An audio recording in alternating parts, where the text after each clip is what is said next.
Heart attack सिर्फ उन लोगों को होता है जो बीमार होते हैं, जो बूढ़े होते हैं या जो एक्सरसाइज नहीं करते। ये एक कॉन्सेप्ट है जो कि हम लोगों के जहनों में है।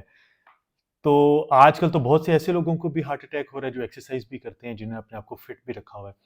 तो अगर आप भी एक्सरसाइज करते हैं, आपके जिस्म पे चर्बी नहीं है, मोटापे का शिकार नहीं है, फिर भी आपको हार्ट अटैक का खतरा हो सकता है। तो हार्ट अटैक क्या है? हार्ट बेसिकली ये हमारे जो दिल के टिश्यूज के ख़त्म होने या डैमेज होने का नाम है, या दिल तक खून की सप्लाई के ना पहुंचने का नाम है। तो जब खून की सप्लाई नहीं पहुंचेगी तो उसके साथ ऑक्सीजन और न्यूट्रिएंट्स नहीं पहुंचेंगे, और हमारा जो वो टिश्यू है वो ख़त्म होने लगता है, डैमेज होने लगता है, और उसकी वजह से फिर मौत वाक़या होती है। तो दो तरह की आर्टरीज हैं जो कि हमारे दिल को खून की सप्लाई करती हैं, और ये एक तरह से जाल की तरह हमारे दिल के इर्द गिर्द होती हैं। इन पे छोटी छोटी आगे से ब्रांचेस भी होती हैं ताकि दिल के हर हिस्से पे खून की सप्लाई पहुंचे, क्योंकि खून की सप्लाई पहुंचेगी तो ऑक्सीजन और न्यूट्रिएंट्स पहुंचेंगे। तो जो कॉमन कॉज है एक खून की सप्लाई के ना पहुंच पाने की, वो ये है कि जो आर्टरीज हैं, जो शरेयाने हैं, उनके अंदर कैल्शियम का जम जाना रुकावट का बायस बनती हैं। वो कैल्शियम जम जाए या फैट्स जम जाए या कोलेस्ट्रॉल जम जाए, तो जब ये चीज़ें जमना शुरू होती हैं तो शरेयानें तंग होना शुरू हो जाती हैं, और ये तंग होने की वजह से खून की सप्लाई मुतासर होती है, सही रवानी में खून नहीं पहुंच पाता।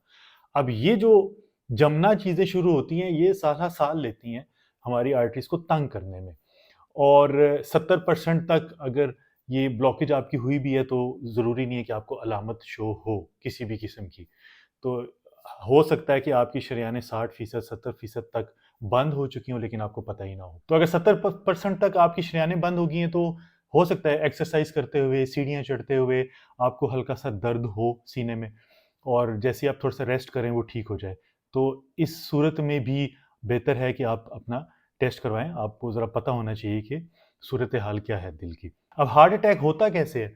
कि जब ये शरेयानें हमारी तंग होती जाती हैं, ब्लॉकेज उधर बढ़ रही होती है, तो किसी भी काम की वजह से, या कोई आप काम ना भी कर रहे हो, आप वैसे बैठे हुए हैं, आपके बॉडी के ऊपर कोई स्ट्रेस नहीं है, आपके हार्ट के ऊपर कोई स्ट्रेस नहीं है, फिर भी किसी भी वजह से आपका वो जो जो जमा हुई हुई चीज़ है, क्लॉटेज हुई है, जिसने उस शरेआन को बंद किया हुआ है, अगर वो फट जाए और वो फैल जाए शरेआन में, तो जो खून की रवानी है वो रुक जाएगी, क्योंकि ब्लॉकेज हो जाएगी और खून आगे पास नहीं हो सकेगा। जब वो आगे नहीं जाएगा तो वो दिल तक नहीं पहुंच सकेगा, और जब दिल तक नहीं पहुंचेगा तो दिल को ऑक्सीजन नहीं मिलेगी, ऑक्सीजन नहीं मिलेगी तो दिल मरना शुरू हो जाएगा।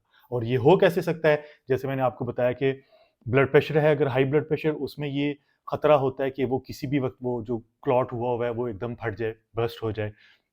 या आपको डायबिटीज़ है, शुगर का मसला है, तब हो सकता है। स्मोकिंग अगर आप करते हैं तब हो सकता है।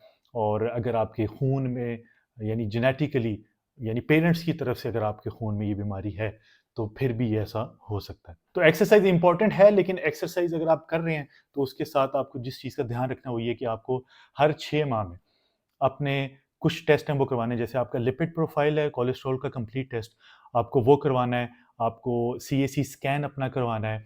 आपको सीटी एंजियोग्राम करवाना है। ये आप तकरीबन हर 6 माह में अपना करवाएं, चाहे आप एक्सरसाइज करते भी हैं। उसके साथ अपनी डाइट को ठीक करें, क्योंकि कैल्शियम अगर जम रहा है तो इसका मतलब है कि विटामिन डी सही सफिशिएंट नहीं मिल रहा, K2 नहीं मिल रहा, मैग्नीशियम कम हुआ है, जिस वजह से जो कैल्शियम है वो खून की शरेयानों में जमना शुरू हो जाती है। तो डाइट में से आपको ये चीज़ें मिल जाएंगी, इसलिए अपनी खुराक को ठीक करना है।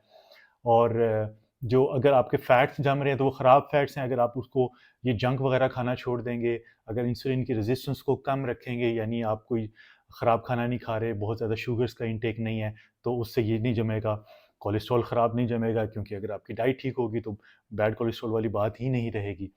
तो जो इम्पोर्टेंट है वो ये है कि सबसे पहले अपनी डाइट को ठीक करें, अच्छा खाना खाएं, उसमें मैक्रोस का ध्यान रखें, और प्रोटीन और फैट्स को हाई रखना है, हेल्दी फैट्स को, और कार्ब्स को कम से कम रखना है ताकि इंसुलिन की रेजिस्टेंस ना हो।